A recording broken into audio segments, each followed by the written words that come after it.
Hello दोस्तों, नमस्कार। मैं रिंकू सेन आप सभी का गुरुकुल सीजीपीएससी क्लासेस में तहे दिल से स्वागत करते हैं। हमने अभी तक श्रम विभाग से ऑफिशियली साइट से जितनी भी योजना जो था उनमें से हमने पार्ट 1 और पार्ट 2 के माध्यम से हमने इस योजना को पढ़ चुके हैं। ठीक है, अभी तक हमने 8 योजना के बारे में पढ़ चुके हैं। आज हम पढ़ेंगे टोटल 6 योजनाओं के बारे में। ठीक है, चलिए शुरुआत करते हैं। सबसे पहला आपका आता है श्रम मित्र योजना। देखिए दोस्तों, श्रम मित्र योजना एक बहुत ही इम्पोर्टेंट योजना है। यह योजना आईएमपीवाई, ये आपका लेबर इंस्पेक्टर में चांसेस है कि ये पूछा जा सकता है, तो इस योजना को अच्छे से पढ़िए, ध्यानपूर्वक पढ़िए। देखिए शुरुआत करते हैं। श्रम मित्र योजना का आरंभ जो है वो 2021 में हुआ था। आरंभ जो है 2021 में हुआ था। इसका उद्देश्य ये था कि श्रम विभाग द्वारा संचालित योजनाओं की जानकारी देना और श्रम निर्णय की जानकारी देना इसका उद्देश्य था। यदि अगर हम आसान भाषा में अगर हम कहें, यानी कि जो श्रम विभाग के द्वारा बहुत सी योजनाएं जो है संचालित होता है आपका, या आपका बहुत से जो नियम कायदे कानून आपका अधिनियम जो है श्रम से संबंधित वो आपके बनते रहते हैं। तो उसकी जानकारी जो है वो श्रमिकों को नहीं होता है, क्योंकि श्रमिक जो है अपने काम में क्या रहते हैं, अपना व्यस्त रहता है, अपने बिजी रहते हैं, तो उनको वो जानकारी नहीं रहता है। तो यहाँ पर ये श्रम मित्र योजना उन्हीं लोगों के लिए लाया गया था कि इस योजना के माध्यम से श्रमिकों को योजनाओं की जानकारी प्राप्त हो सके, मिल सके। और इनके अलावा जो श्रम निर्णय, जो कानून जो है, जो आपका यहाँ पर श्रम निर्णय यानी कि जो कानून जो है, जो अधिनियम है श्रमिक से संबंधित, उनका जो जानकारी जो है श्रम मित्र योजना के माध्यम से दिया जा सके। अब देखो यहाँ पर होता क्या है, इसकी पूरी प्रक्रिया को समझते हैं। श्रम मित्र योजना के लिए श्रम मित्र की क्या किया जाता है, नियुक्ति किया जाता है। श्रम मित्र और संयोजक, दो चीजों का नियुक्ति किया जाता है, श्रम मित्र और संयोजक का। देखिए श्रम मित्र होता क्या है, जो श्रम मित्र जो होता है वो आपका श्रमिकों का प्रतिनिधि होता है। मतलब जितने भी जो श्रमिक जो होते हैं उस पूरे श्रमिक का जो प्रतिनिधित्व कौन करता है, श्रम मित्र करता है। और यदि इसके कार्य की अगर हम बात करें तो इसके बहुत सारे कार्य हैं। ये क्या करता है, योजनाओं का प्रचार प्रसार करता है। यानी कि जो श्रम मित्र जो होता है, श्रम मित्र जो होता है वो उस योजनाओं को, जैसे कि श्रम विभाग के द्वारा जो निकली गई जो योजना है, उस योजना को उस लास्ट तबके तक, मजदूर तक पहुंचाने का काम किसका काम है, श्रम मित्र का काम है। दूसरा काम श्रमिकों के हितों की रक्षा करना। अब देखिए श्रमिकों का प्रतिनिधित्व हो गया, नेता हो गया एक प्रकार से आपका। ठीक है, तो ये लीड करने वाला व्यक्ति है श्रम मित्र आपका। तो श्रम मित्र का दूसरा जो काम है उसके हितों की रक्षा करना, इसका सबसे पहला दायित्व है। तीसरा जो है पंजीकृत श्रमिकों को लाभ देना। तीसरा जो पॉइंट है पंजीकृत श्रमिकों को लाभ देना का मतलब ये है कि जो योजनाएं है उस योजनाओं को सुविधा पहुंचाने के लिए, उसको चॉइस सेंटर तक लेके जाने के लिए, उसको पंजीकृत करना, उनको रजिस्ट्रेशन करना, हर योजनाओं की जानकारी देना, ये किसका काम है, श्रम मित्र का काम है। तो ये प्रमुख तौर पर श्रम मित्र का काम है। अब देखिए, अब यहाँ पर आता है संयोजक। आखिरकार संयोजक है क्या, तो यदि अगर हम संयोजक की हम बात करें तो श्रम मित्र का सहयोग, जो श्रम मित्र का सहयोग देने वाला वो जो होता है वो आपका कौन है, संयोजक है। श्रम मित्र को सहयोग के लिए संयोजन को लाया गया था। अब संयोजक का कार्य क्या है, तो इसका सबसे पहला काम है मार्गदर्शन देना। मार्गदर्शन किसको देना, श्रम मित्र को देना। ठीक है, ये याद रखना, श्रम मित्र को क्या करना है, मार्गदर्शन देना। समन्वय करना, समन्वय का मतलब होता है जो श्रम मित्र में तालमेल बना के चलना। ये सब आपका किसका काम है, आपका संयोजक का काम है। सत्यापन करना, सत्यापन सत्यापन करने का मतलब ये होता है कि जो श्रम मित्र जो होता है, श्रम मित्र जो आपका है, जो श्रम मित्र है श्रमिकों को योजनाओं की जानकारी तो देता है। जानकारी देने के बाद उनकी फॉर्मेलिटी, उनकी आवेदन को फिलअप करवाने के बाद, कंप्लीट करवाने के बाद श्रम मित्र क्या करवाता है, उस आवेदन को संयोजक के साथ ही क्या करवाता है, संयोजक के साथ उसको सत्यापित करवाया जाता है कि आखिरकार वो उसकी फॉर्मेलिटी सही है कि नहीं है। इस प्रकार का सत्यापन, वेरिफिकेशन कौन करता है, संयोजक करता है। इनके अलावा निगरानी का काम, निगरानी मतलब श्रम मित्र सही तरीके से काम कर रहा है कि नहीं कर रहा है, ये निगरानी का काम भी कौन करता है, संयोजक करता है। और रिपोर्टिंग का काम, रिपोर्टिंग का मतलब चौथा पॉइंट आपका रिपोर्टिंग है। तो रिपोर्टिंग जो है सरकार को, राज्य सरकार को पूरा जो रिपोर्ट जो प्रस्तुत संयोजक के द्वारा दिया जाता है कि ये जो श्रम मित्र जो है ये सही तरीके से काम कर रहे हैं कि नहीं कर रहे हैं, वो रिपोर्ट करना संयोजक का काम है। अब यहाँ तक हमने देख लिया है, अब आगे बढ़ते हैं। अब बात करते हैं चयन प्रक्रिया कि आखिरकार श्रम मित्र और संयोजक की चयन प्रक्रिया क्या है। तो चयन प्रक्रिया पूरी समझते हैं। श्रम मंत्री, अध्यक्ष, कलेक्टर, सचिव, सहायक श्रम अधिकारी या पदाधिकारी, इन्हीं लोग क्या करते हैं, चयनित करते हैं। किसको चयनित करते हैं? श्रम मित्र को। और संयोजक को क्या करते हैं, चयनित करने का काम जो रहता है वो कौन करते हैं? या तो श्रम मंत्री करेगा, अध्यक्ष, कलेक्टर, जिला कलेक्टर, सचिव हो गया, सहायक पदाधिकारी या अधिकारी आपका। अब यहाँ पर ये लोग क्या करते हैं, चयन कर लेते हैं।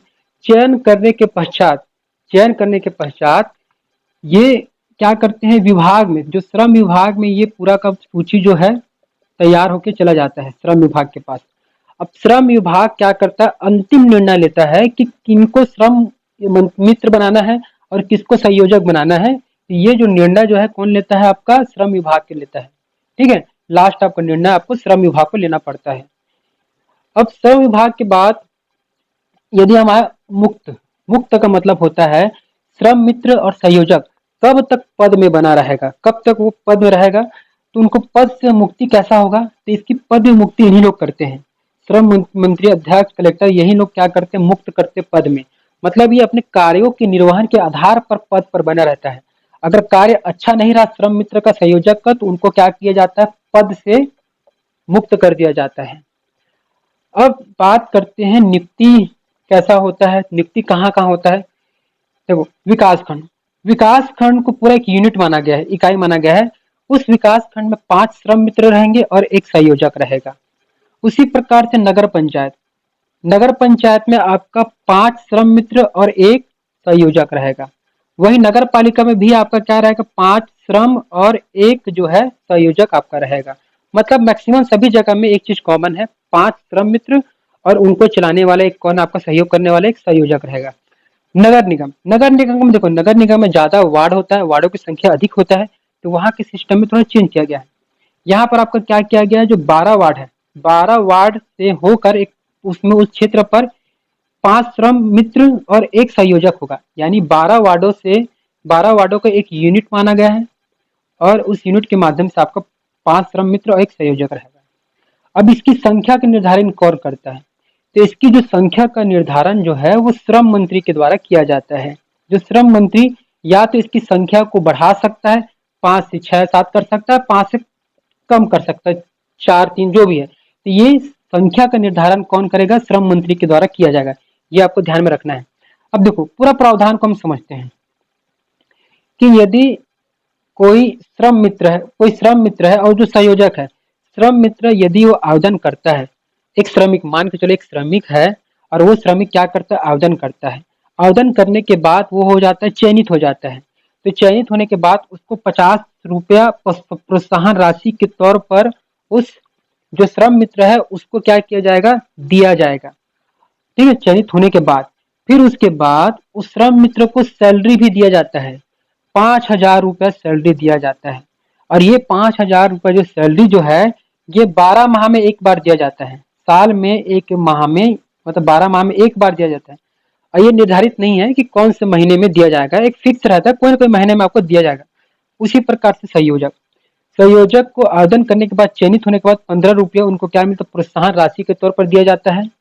फिर उसके बाद संयोजक को अगर सैलरी की अगर हम बात करें तो 7500 रुपया, 7,500 रुपया ये दिया जाता है। इसका मतलब ये है कि यार ये जो श्रम मित्र और जो संयोजक है, ये उनको चलाने के लिए, ये उनके खर्चा के लिए यहाँ पर सरकार के द्वारा क्या है, ये दिया जाता है। तो ये आपका हो गया श्रम मित्र योजना। श्रम विभाग से संबंधित जो श्रम मित्र योजना बहुत इंपॉर्टेंट योजना है। नेक्स्ट योजना है हमारा मेधावी छात्र प्रोत्साहन योजना और आपका शहीद वीर नारायण सिंह अन्न सहायता योजना। चलिए सबसे पहले हम बात कर लेते हैं मेधावी छात्र प्रोत्साहन योजना। मेधावी छात्र प्रोत्साहन योजना का जो आरंभ जो हुआ है वो 2017 में आरंभ हुआ है। यदि इसके उद्देश्य की अगर हम बात करें तो जो पंजीकृत जो श्रमिक है उनके 2 बच्चों को 75% से अधिक अंक लाने पर उनको प्रोत्साहन राशि जो है इसमें दिया जाता है। यानी कि कोई बच्चा जो है 75% से अंक लाता है और वो श्रमिक का बच्चा है, यानी कि पंजीकृत श्रमिक का अगर वो बच्चा है और लगातार जो है 2 बच्चों को दिया जाएगा, उनका पहला और दूसरे बच्चों को दिया जाएगा, तीसरे बच्चों को नहीं दिया जाएगा। यहाँ पर लगातार 2 बच्चों को दिया जाएगा। तो 2 बच्चों को यहाँ पर क्या किया जाएगा, 75% अंक लाने पर उसको जो है पैसा दिया जाएगा, छात्रवृत्ति या प्रोत्साहन राशि दिया जाएगा। अब ये प्रोत्साहन राशि कितना हो सकता है, देखिए 10वीं से लेकर 12वीं तक स्नातक को भी दिया जाता है, यानी कि ग्रेजुएशन को भी दिया जाता है, पोस्ट ग्रेजुएशन यानी कि स्नातकोत्तर को भी दिया जाता है। तो ये 5,000 से लेकर 1,00,000 रुपए तक दिया जा सकता है। तो जैसे कि आप अपनी स्क्रीन में आप देख सकते हो कि इसमें क्या-क्या दिया जाता है, उसको हम देखते हैं। देखो, कक्षा 10वीं और 12वीं में अगर हम बात करें, 75% अंक लाने पर छात्र को 5,000 और छात्रा को 5500 दिया जाता है। वही स्नातक, स्नातक यानी कि सभी स्नातक में छात्र को 7,000, छात्र को 7500 रुपये मिला जाता है। सभी स्नातकोत्तर पीजी में 10,000 रुपया, छात्र और छात्रा 10,500 रुपया। वही शासकीय, अगर वो आईटीआई है, आईआईटी किया है, इंजीनियरिंग किया गया है, मेडिकल में है, नर्सिंग में है, तो ऐसी स्थिति में छात्र को 2,000 रुपये दिया जाता है और छात्रा को 2,000 रुपये दिया, माना यानी कि यहाँ पर बराबर दिया जा रहा है। और 1,00,000 रुपया किनको दिया जाता है, जो बच्चा कक्षा 10वीं से ले 10वीं और 12वीं में 10वीं 12वीं में यदि वो टॉप किया है, पूरे राज्य में, पूरे पूरे प्रदेश में क्या किया, टॉप किया, टॉप 10 रैंक पाया है, तो वैसे छात्रों को 1,00,000 रुपया जो है वो दिया जाता है। ठीक है, तो ये हमारा मेधावी छात्र योजना, हमारा ये हो गया मेधावी छात्र योजना। अब हम बात करते हैं शहीद वीर नारायण सिंह अन्न सहायता योजना। शहीद वीर नारायण सिंह अन्न सहायता योजना एक पुरानी योजना था। इस योजना का नाम था पंडित दीनदयाल उपाध्याय योजना। यह योजना 2015-16 में आपका रमन सरकार के समय में ये योजना संचालित था, जिसको भूपेश बघेल के सरकार ने क्या किया, इस योजना का नाम चेंज कर दिया गया। उन्होंने शहीद वीर नारायण सिंह अन्न सहायता योजना नामकरण कर दिया गया और उसका वर्ष का भी चेंज कर दिया गया। तो उसका वर्ष की अगर हम बात करते हैं तो 2019-20 में, यानी कि वित्तीय वर्ष में, यानी अप्रैल के महीने से यह योजना जो है संचालित हुआ था। यदि इस योजना के तहत क्या लाभ अगर हम बात करें, तो जैसे नाम के अनुरूप आप देख सकते हो, अन्न सहायता मतलब इसमें जो संगठित पंजीकृत जो श्रमिक है, उनको 10 रुपये में, मात्र 10 रुपये में भोजन उसको मिला जाएगा, पौष्टिक गरमा-गरम भोजन। और असंगठित जो मजदूर जो है, जो अपने संगठन में नहीं है, उनको दिया जाता है 5 रुपया। क्योंकि असंगठित जो मजदूर जो है, इनकी संख्या अधिक है, इसी वजह से इसको बहुत कम दर में पौष्टिक भोजन दिया जाता है। और देखो, इसका संचालन की अगर हम बात करें तो प्रॉपर दुर्ग, भिलाई और कुम्हारी में बहुत ज़्यादा ये संचालित है भाई। जैसे कि दुर्ग भिलाई में क्या, भिलाई स्टील प्लांट है, तो यहाँ पर ऐसे क्षेत्रों पर बहुत आवश्यक होता है कि उनको भोजन भरपेट मिलना श्रमिकों को अति आवश्यक है। तो ये आपका दोनों योजना समाप्त होता है। उत्कृष्ट खेल प्रोत्साहन योजना। देखो भाई, उत्कृष्ट खेल प्रोत्साहन योजना है क्या, इस योजना का आरंभ जो है 2017 में हुआ था। और यदि अगर इसके उद्देश्य की अगर हम बात करें, तो पंजीकृत जो निर्माण श्रमिक जो है, उनके बच्चों को खेल कूद में प्रदर्शन के लिए प्रोत्साहन राशि इसमें जो है वो दिया जाता है। देखो, लाभ की अगर हम बात करें, ये पेपर में पूछा जा सकता है कि जिला स्तर में उन उन जो आपका जो पंजीकृत जो निर्माण श्रमिक है, उनके बच्चों को जिला स्तर पर 1,000 रुपये दिया जाएगा। वही अगर हम संभाग स्तर पर अगर हम बात करें, तो संभाग स्तर पर 2,000 रुपये दिया जाता है।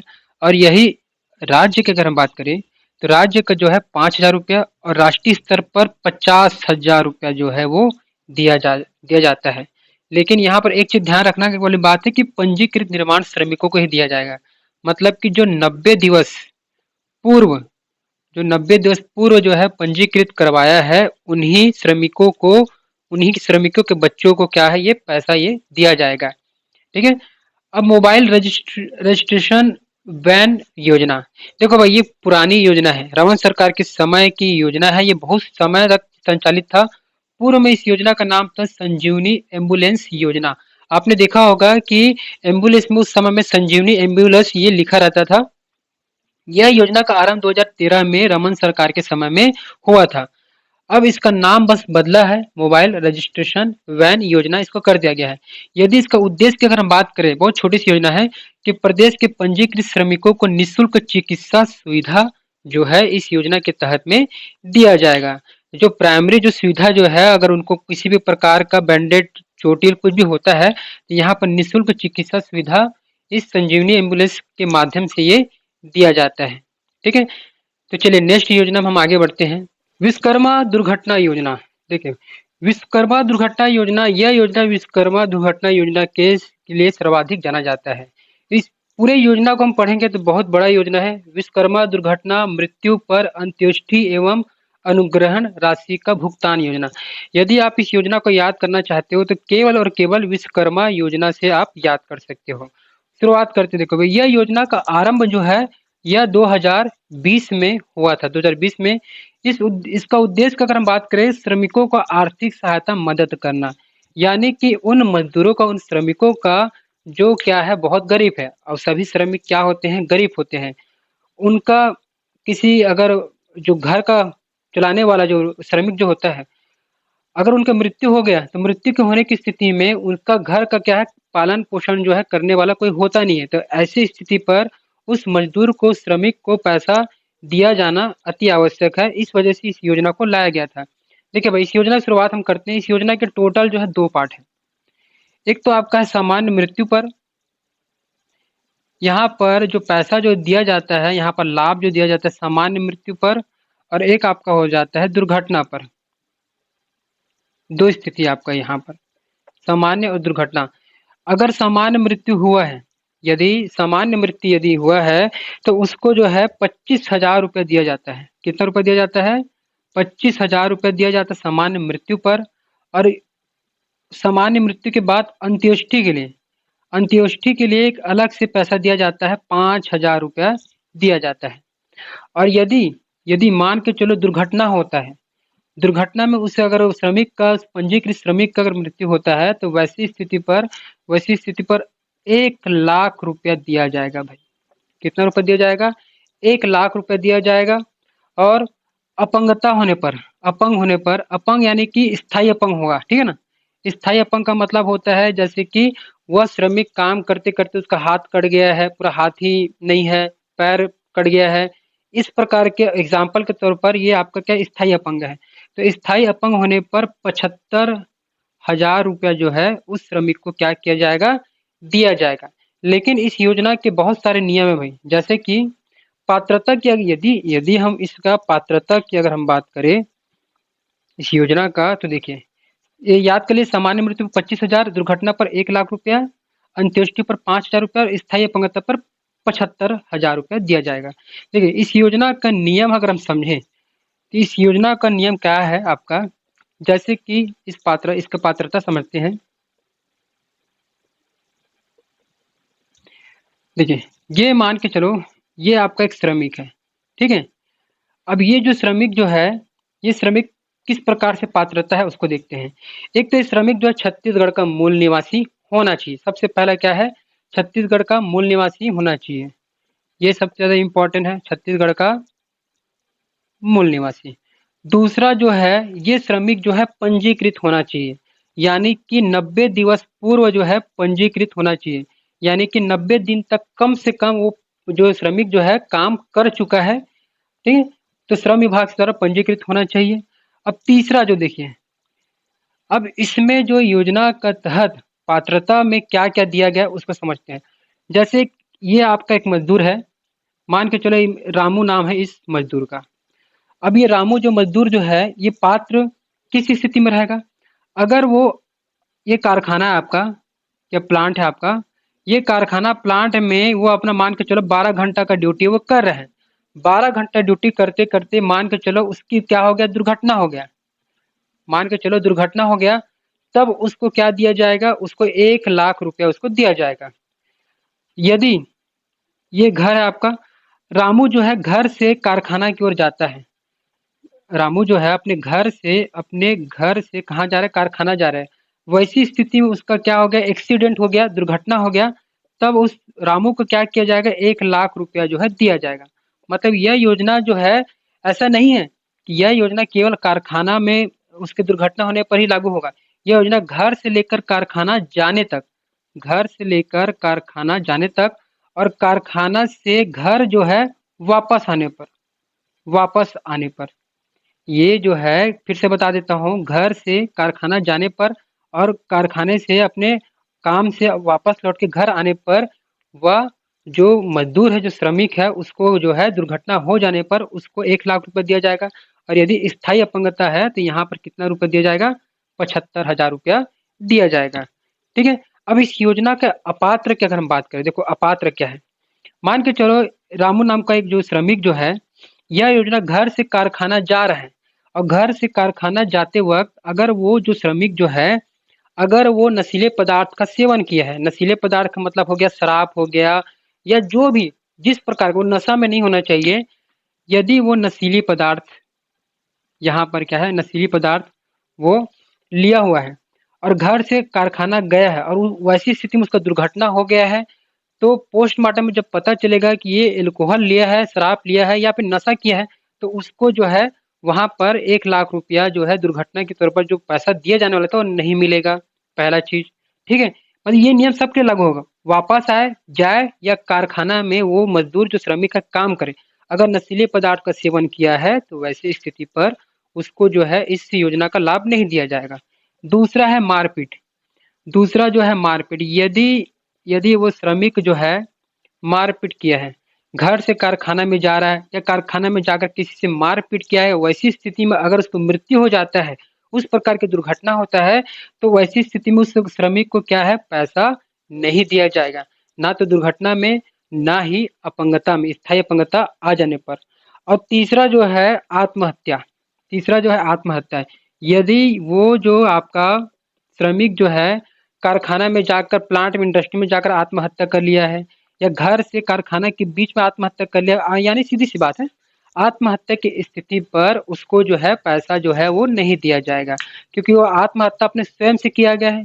ठीक है? तो ये 3 स्थिति पर मारपीट, आत्महत्या और नशीली पदार्थ की स्थिति पर सेवन पर उस श्रमिक को पैसा नहीं दिया जाएगा।